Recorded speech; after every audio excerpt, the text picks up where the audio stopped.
Investigations. Today we have two experts. The first is Professor Melissa Steyn to give expert testimony. Professor Steyn, we generally don't take an oath from an expert, so you are free to tell us what you came here for. Is this on and is it recording? It's fine. Okay. So, Chair, thank you very much for the opportunity to be here and to present a perspective to you. I believe that I should just indicate something of my background in the field. Well, I've been working in the areas broadly related to questions of race since the late 80s, late 1980s. I first worked in the area of intercultural communication, and then moved my attention more specifically into critical race theory in the mid-1990s, and in particular into critical whiteness studies. I wrote the first book on critical whiteness studies in South Africa, which was published in 2001. And I have subsequently expanded my focus somewhat into what I call critical diversity studies. And I established that first at UCT in 2000, and then brought it to WITS, where I established the WITS Center for Diversity Studies in 2014. So I'm the founding director of that center. But I am also the national chair, the South African national chair in critical diversity studies. So that gives you some idea of my background. What is a critical race studies or critical diversity studies? Okay, well, I'm going to speak a little bit more about critical race studies.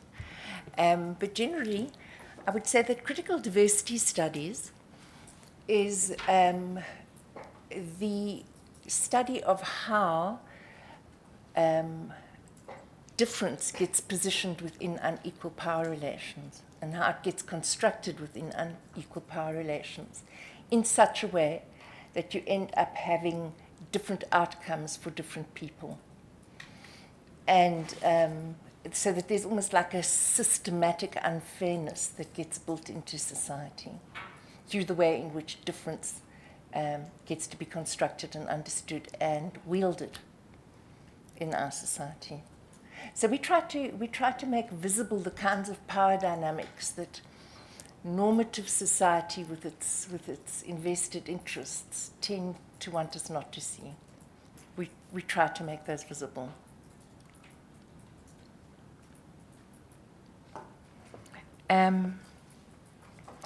So, Chair, the inquiry is framed in terms of racial profiling.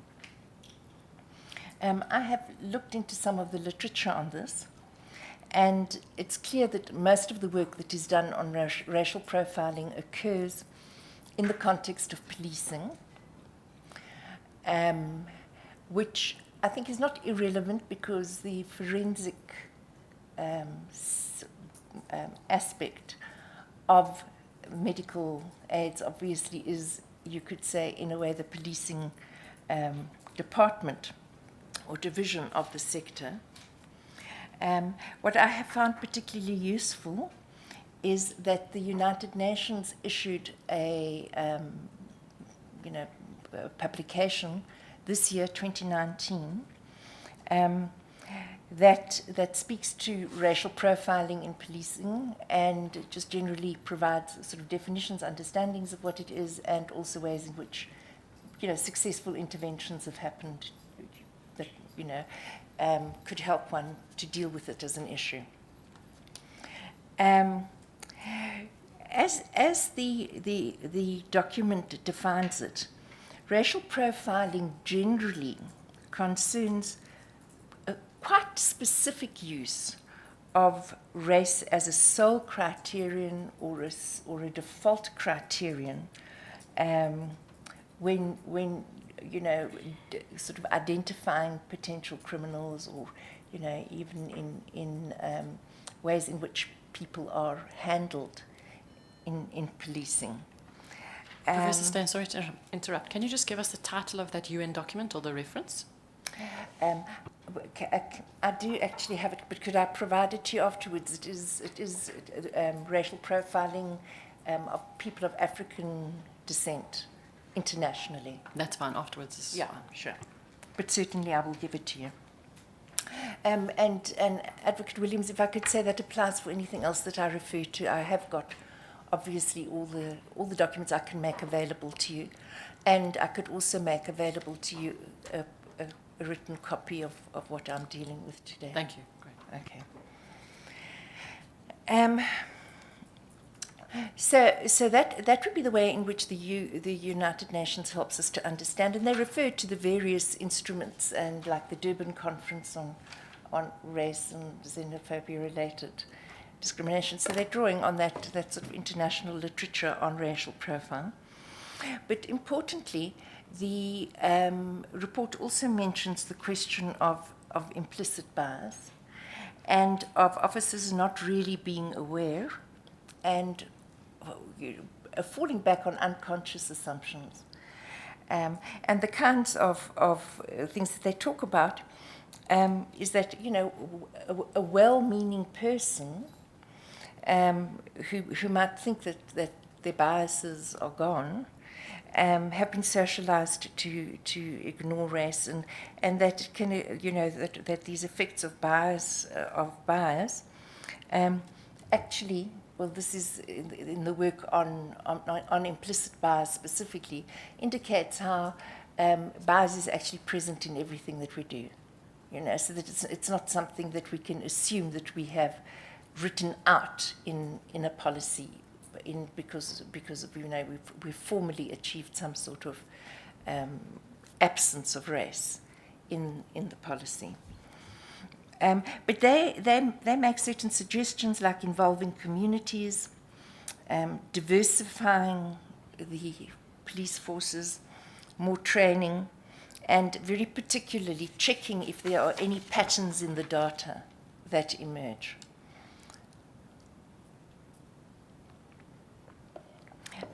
So I read the documents that were forwarded to me, and what struck me is that the medical aides whose processes I was able to look at are at pains to avoid any obvious racial profiling. And I think that is, clearly something to their credit. And in some ways, if you look at this UN report, they recommend, for example, anonymizing in databases, anonymizing identities of people involved as a way of ensuring good practice. And so you can see that those kinds of things have been introduced, and also, sort of quite a lot of procedural checks and balances that are there. And so, to me, at the level of form, it is quite clear that the companies are at pains from falling into any kinds of naive traps around racial profiling, and I think that one would say that one should assume that this is done sincerely, with the intention of doing things correctly. This could be seen to be an attempt to be rigorously colorblind.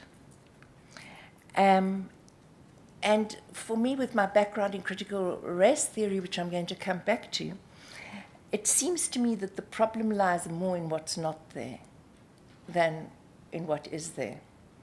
Because I don't see anything in these procedures that would indicate any deliberate or thoughtful engagement with how to identify, address, or eliminate any form of bias that may be implicit within their systems. So critical race theory would start with the assumption that race is a social fact. So we're not going to go into all those obvious debates around biology and stuff, but it's a social fact. That in terms of our history, it's an economic, it's a legal, it's a socio-historical reality that is in our societies and informs every aspect of our societies. That race is in fact constitutive in shaping our societies through the period of modernity.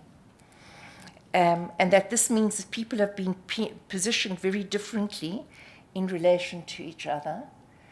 This would apply obviously in relation to things like resources, like access, but also in terms of how different processes would impact them because they are differently positioned. So critical race theory, as I say, the most important thing is that it would assume that race is always already there in whatever issues we're dealing with in our society. And in South Africa, I think this becomes particularly salient. And so to ignore it in our thinking, in our planning, in our implementation is to be at best naive, but probably indifferent or even deliberately blind to how different people are affected differently by the same process. And critical race theorists would ask, who owns your experience? Given the kinds of power bases from which policies are formulated, it would be a question of definitions coming from outside that interpret your experience and act on your experience from a dominant frame that may not include or be cognizant of the way in which you are being impacted or the realities from which your own life is lived. Sorry, can I just ask around that issue? Because you see, earlier you said that you've interrogated the policies of the schemes that have been given to you. What you have established is a problem, is what is not there. Mm-hmm. And what you say is not there is the absence of a system that identifies and addresses forms of bias which may be implicit in the systems. And saying that the consequence of that is naivety, indifference, and deliberate blindness. It could be. Yeah. I'm not imputing those things. I'm just speaking in general terms. Yes. And it's not so much a consequence, it's more an informing ethos that can lead to unequal outcomes. So you would say that I mean, of course, you are not here to interrogate the policies of the scheme. You're here to give us expert testimony. But you would say that if there is a system that does not thoughtfully engage and identifies and addresses the implicit biases in the modalities, one of the consequences is what we describe as naivete, indifference, and deliberate blindness. I'm saying, well, it is a consequence, but it's also, I don't like to use cause and effect, but I mean, you could say that as I say, it's like the informing ethos that brings about the fact that there isn't any consideration of other positionalities, that it's just written from a particular dominant point of view. So you're saying that part of the explanation as opposed to consequence, part of the explanation for the absence is precisely this indifference and deliberate blindness. Yes. Okay. Yes. And I think I'm going to say a bit more about it later, but I think that it's important to recognize that this is not necessarily conscious, although it's very difficult to know what the exact mix of intention and, awareness and unawareness is in any person's actions. Yeah, I mean, I think that is fine, because you are introducing another element, which is this itself can be explained further by the dominant frame Yes. that imposes an ethos depending on the power relations. Yes, and that's exactly, the rest of my presentation is also exactly on this point. All right, thank Chair. you. So the important question then becomes, how do policies like these land differently on people who are differently positioned? And the kind of example that's often given, and Chair, you've probably heard it. People give it in other contexts, but it would be like saying, the mayor of this town doesn't allow anybody to sleep under bridges, whether you're rich or poor. Formally that is completely fair, but it doesn't take into account the lived experiences of people who are homeless opposed to those who have homes. So it's that kind of point that I'm making. So not to be conscious of the ways in which we are positioned differently within society, given our history, is to trivialize and to delegitimize the plight of those who are other in the system. So I want to say a little bit more about colour blindness, because, as I said, I mean, to me, it's very clear that and probably with the very best intentions, these policies, work on the assumption that if you're colourblind, then you're above any kind of culpability, or implication in something that could be unfair. The question about colour blindness is that it represses the kinds of discussions exactly around what we're talking about. That with colour blindness, usually the person who names race is seen to be the racist in colourblind discourse. So you keep race right out of everything that however you're formulating your processes. So it actually represses the kinds of discussions that the complainants, I think, are bringing to the panel. It represses exactly those kinds of conversations. And ironically, it allows for processes of implicit bias to operate without being able to name or examine or work to change how different racial groups are being impacted. So working here with the work of Professor Redding, it makes it very hard for any discussion to happen that will actually make these kinds of these implicit racial factors visible. Professor Tastitz has talked about what he calls racial blindsight, and he identifies the colour blindness operating to create blindness in terms of hindsight, that is, in terms of the history that brings one to a particular position, and how that is creating different realities for people. All right. He talks about blindness in foresight. Or there's someone who has either a cell phone or there's something else that's playing in the back.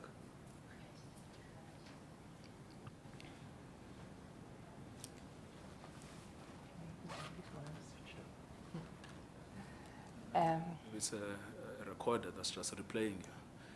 Nevertheless, I think let's carry on. All right. He talks about blindness in foresight, because if we can't actually grapple with these things directly, we can't anticipate the ways in which policies, for example, may affect people differently. He talks about blindness in now sight, which is how it is actually impacting people right now.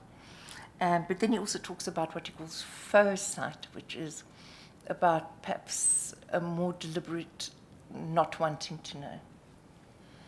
And that panel, again, that's published in the Ohio State Journal of Criminal Law, and I can make that available to you.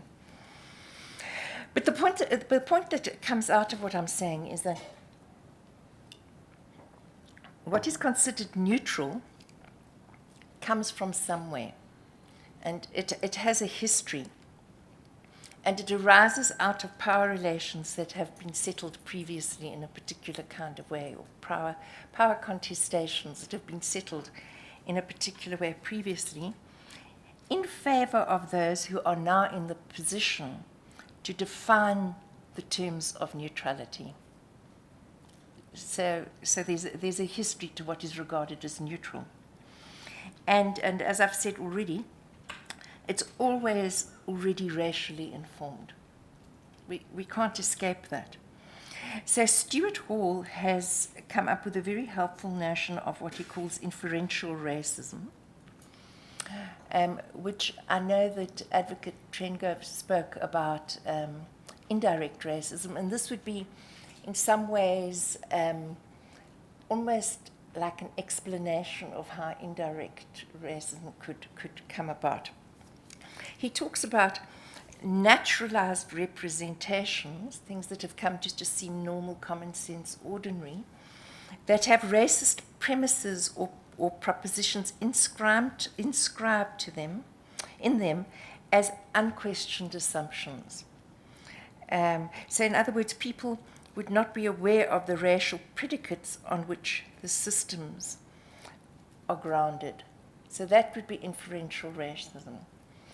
Can you just explain? I mean, the one, I suppose, pushback could be that the test you are postulating is not administrable. It's impossible to actually apply in practice. So you've made the example that most sort of normative standards themselves are positioned from a historical power relation.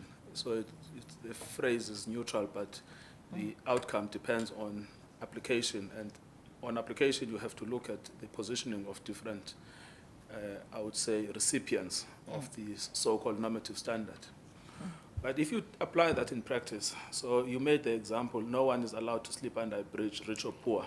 Yes. I take a different example that may be applicable closer home.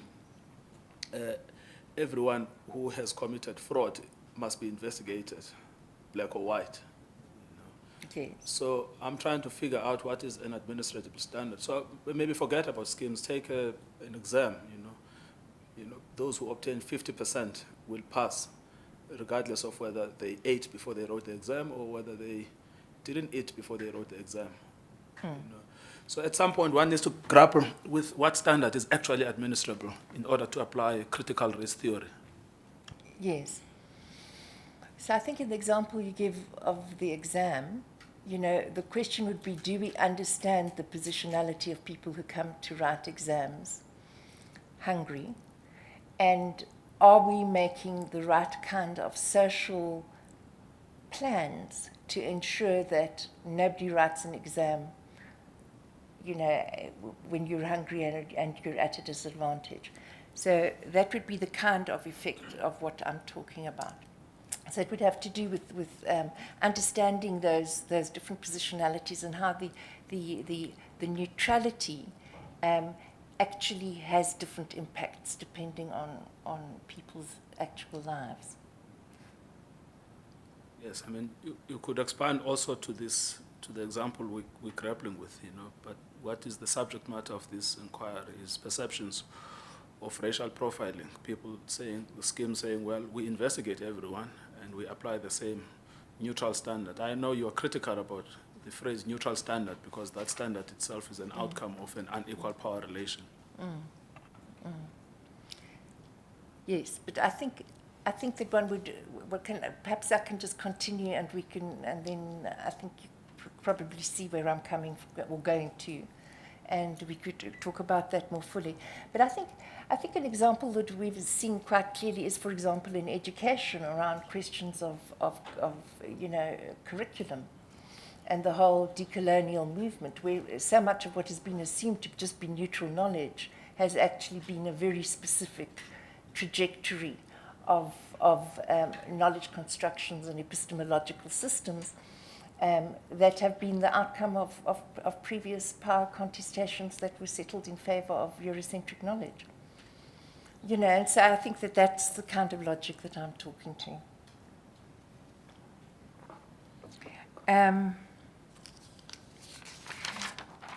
So, Chair, what, as a critical race theorist, one would argue for is what we would call racial cognizance, as opposed to colorblindness.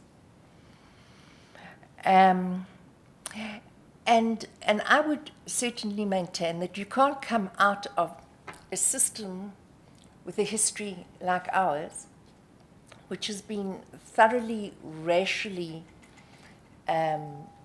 inflected, but it's more than that. It's actually, as I said earlier, I think race is constitutive of our society.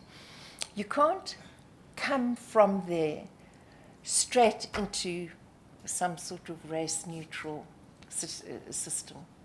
There has to be racial cognizance in which you really are taking these issues really seriously and factoring that into how you formulate things like policies. And it wouldn't matter what race you are. It would be necessary for any person, regardless of what, to take that kind of approach of racial cognizance. Would you agree? Yes, it would. But it would also obviously involve a proper historical understanding of how race has been constructed and who has been, dominant and who has been oppressed by the system. So you can't sort of just simply present these as equivalences.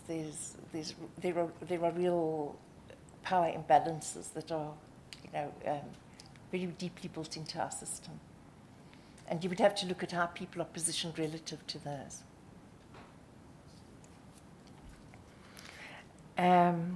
So what racial cognizance would then also argue is that where inferential racism at work, where it becomes visible because it operates at that level of these normative assumptions that aren't actually interrogated or aware, conscious, is that where they become visible is where the system pinches.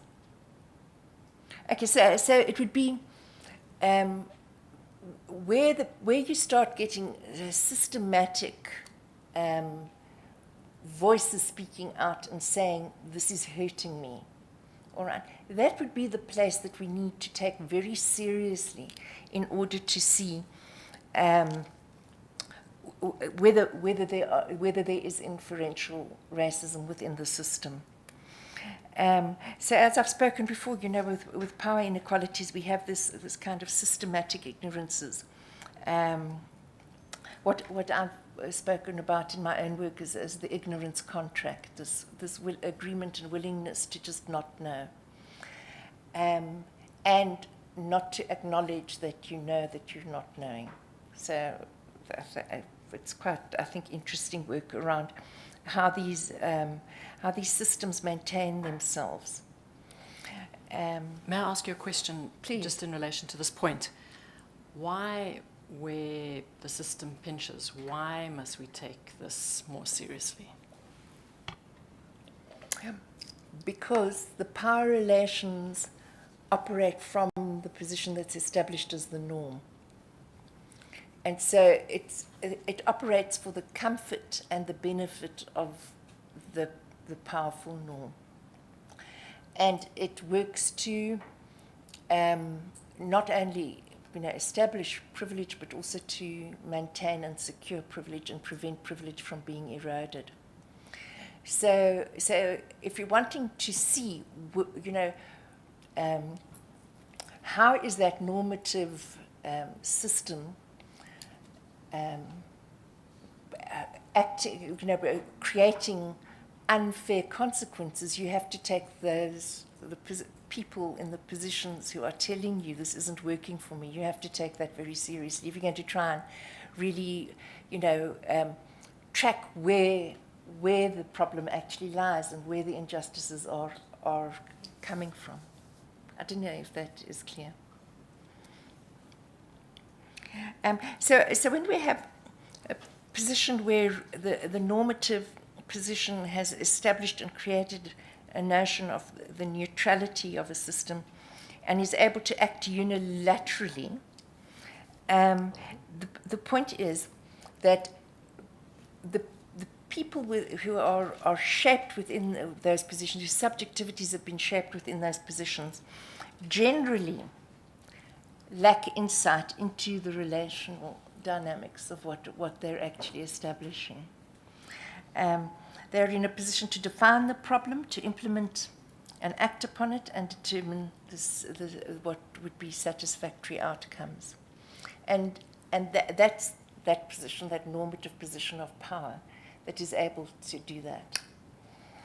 And I think, as I've now said a couple of times, that generally you would find that people in those positionalities tend to be either unaware or indifferent to the impact that this has on others.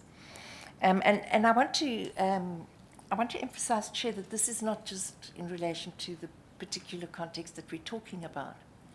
This obviously applies across the board, and I think I'm going to make the point that it places a particular onus on us and on people in those positions. So what the implication of this is, that in formulating policies, it's important for people in those dominant positions to seek out the perspectives of others. And critically, to assume that there is racial bias in their system. Not to start with the assumption that somehow you've been able to, clean it out through formal policy. It is there in the system, and to work, it's a very big paradigm shift to assume that there is racial bias. And that it's not good enough just to avoid doing wrongdoing, all right, and sort of like leave it to someone else to sort out questions of injustice, but actively to take steps to ensure that one is thinking through how these things may be operating within your ecosystem. So it seems to almost be like an irony that even though it's important to do things like anonymize databases, at the same time we also have to reintroduce race and keep race very clearly in our thinking as we formulate policies, as we formulate implementation, as we look at how things play out. We've got to keep race present in our thinking, and that we have to do both of these in the interests of fairness. So we have to ensure cognizance, and we have to work much harder at understanding the racialized realities of people on the ground. So I was looking at some of the things that people have been working on in terms of how can organizations or industries or governments, actually do this. So an interesting concept that is emerging, and it's sort of quite new, is what people are calling a racial impact assessment, which is similar to like an environmental impact assessment. And it's a tool that's being introduced in public policy, but also as an organizational tool. And one example, there are a couple of people who are working on this, but one is the Center for Racial Justice and Innovation in the States. And they argue... Sorry, where is this being implemented? In the US, you say? Well, the examples that I saw were from the US. But if I'm not mistaken, it is actually also being picked up in the UK in certain places, and I can double check that.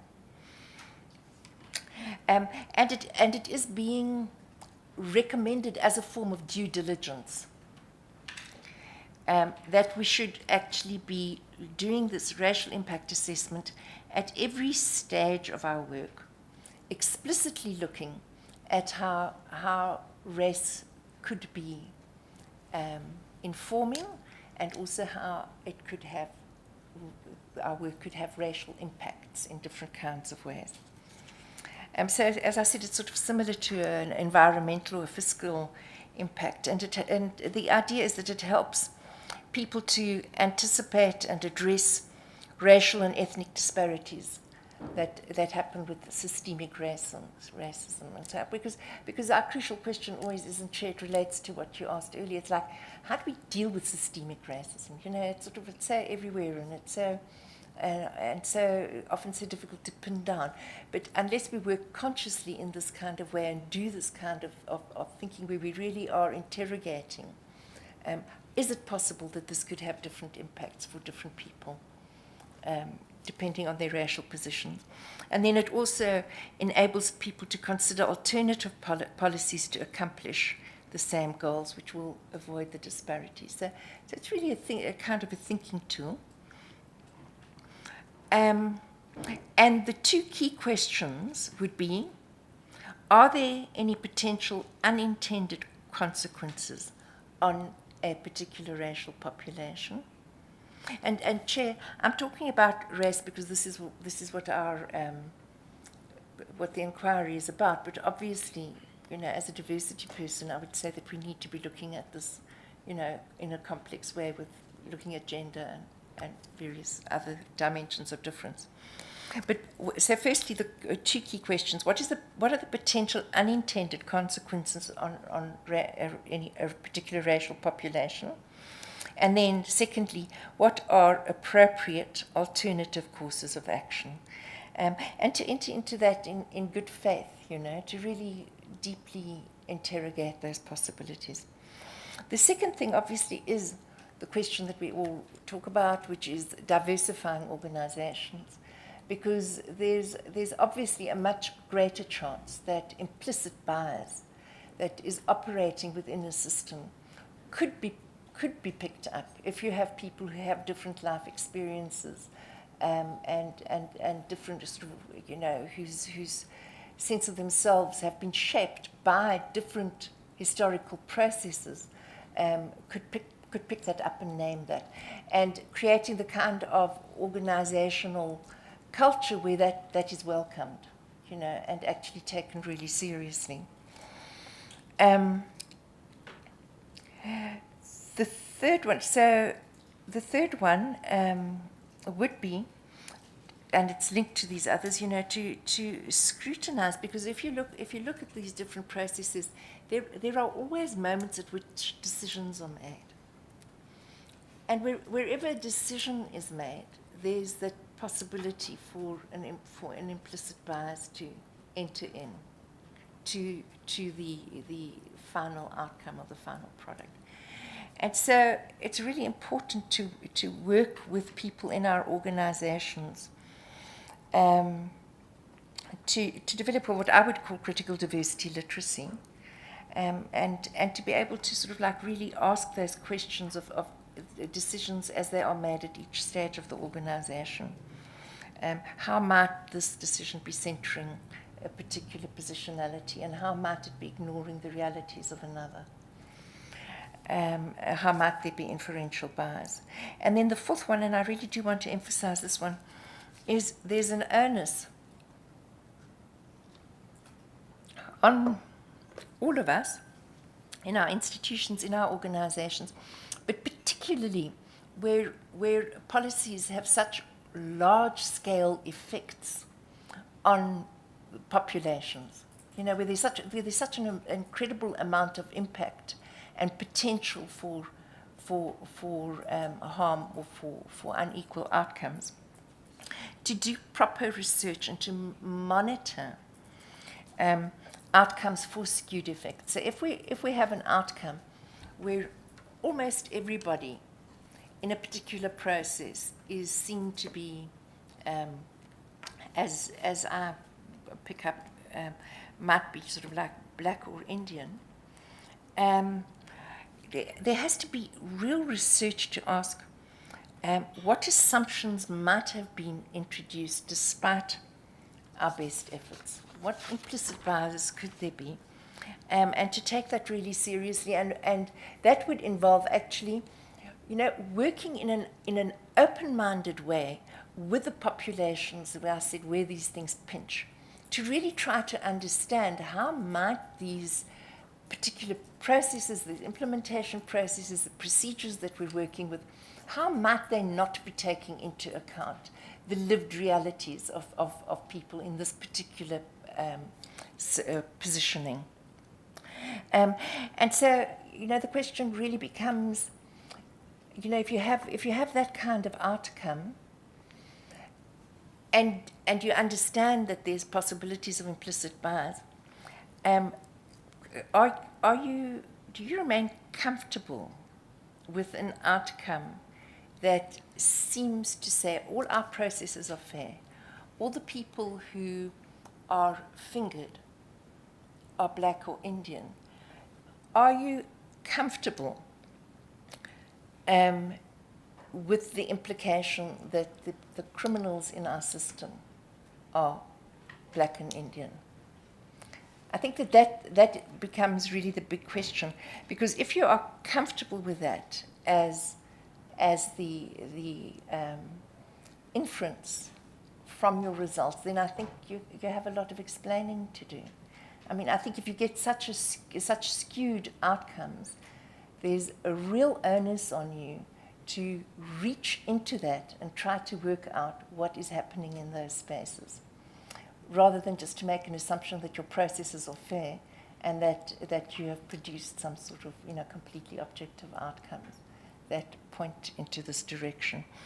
And Chair, just to say that, I mean, the implications of not acting in that way are very consequential.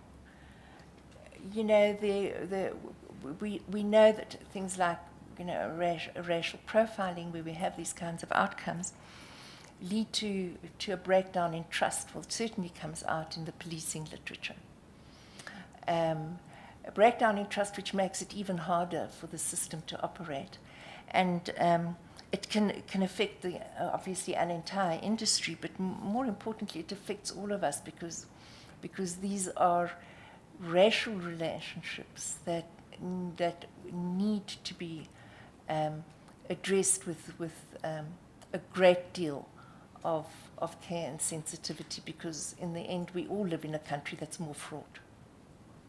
What is your inference on this issue? I mean, so your last point is that you see, so a scheme, just talking a hypothetical scheme, has neutral policies, but the outcomes are racially skewed, and the scheme does nothing about that. Is that still intentional, or is it now? I mean, because it seems there's one difference to say, well, my policies are neutral, and that's my interest. But once you know that they are producing unequal outcomes, yes, and racially unequal outcomes, yes, I mean, and you say there's an onus there, but it yes, seems at some point it does become intentional. Intentional to have those skewed outcomes. Yes, well, intentional to do nothing about the skewed outcomes. Yes, intentional to do nothing about them. Yes, I would say that there's a. You see, I think that this is the whole point, is that what emerges in these kinds of really unequal power relations is that is indifference, really. It's indifference to that. It's not, I mean, I would never go as far as to say that anybody is sort of like intentionally wanting to target black people. That doesn't seem to me to be there in what I saw. Or would deliberately like, to sort of like scupper the livelihoods of any particular group or anything like that. I think that is a stretch too far. But certainly the indifference would be one of the a fair inference, I think, to make in terms of a critical race analysis. Yes, no, I understand. I mean, there are two forms of intention. The one intention Yes. is an intention Yes. to produce a skewed outcomes. I think no one is actually making that, No. that point. But there is a second intention, which is the intention to do nothing about skewed outcomes. Yes, which I would ascribe to indifference.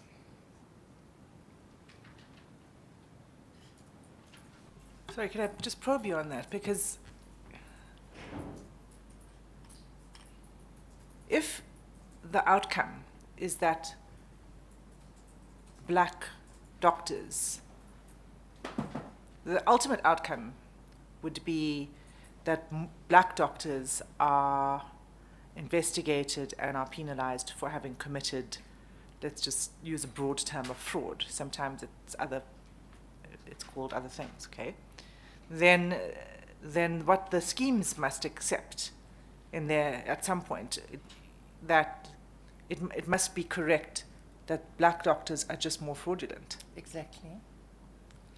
So, and that's what I'm saying is. But you have to accept that if you don't do anything about it. It must Exactly. mean if you don't inquire into why is it that there Exactly. are a greater number of black doctors, Yes. that it must mean That's that you accept. Yes, and that's my point. And I would say that if you are comfortable with that, then you have something to explain.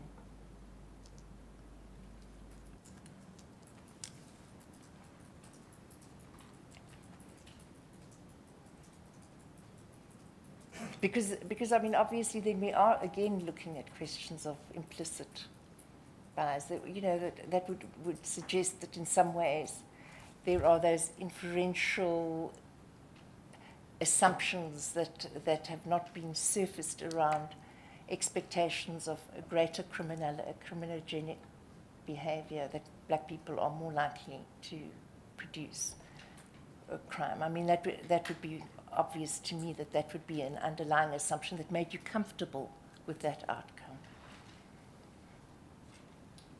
Thank you. Do you have any further points to make? I think I've covered it. I would like to know if you do want this presentation. Yes, definitely. Yes, Do you? it would be Okay. much helpful. Then And I'll- your sources as well. And the sources, I can definitely give sources, yes. Thank you, Professor Steyn. It has been a pleasure listening to you. You are now excused. Thank you so very much. We will recommence at 12 o'clock for Advocate Hassim. We are adjourned.